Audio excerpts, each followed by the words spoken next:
अस्सलाम वालेकुम, क्या हाल है दोस्तों, ठीक हो। अभी हम है यूक्रेन में। यूक्रेन क्यों से जा रहे हैं लिव्यू। अभी ये एक मेट्रो उन्होंने अरेंज किया है, तो आप ये देख सकते हैं कि किस तरह लोग बैठे हुए हैं। ये इमरजेंसी हालात बहुत ख़राब है। अभी ये लोग देख सकते हैं, ये सारे स्टूडेंट हैं इंडिया से, पाकिस्तान से है, ये हमारे पाकिस्तान से, ये अपने लोकल भी है, नाइजीरियन एक्सेट्रा। अस्सलाम वालेकुम, क्या हाल है दोस्तों, ठीक हो।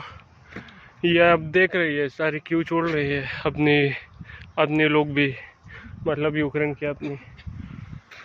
यहाँ अभी स्टेशन जा रही है, जहाँ से मतलब हर जगह तो बने, लेकिन फिर भी कोशिश करती है।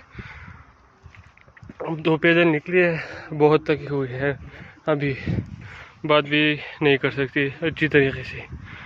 लेकिन ये देखो, आप कोई भी अभी इस तरफ से नहीं आ रहा, सारी बैग एक एक बैग में सामान रख के चल रही है इधर।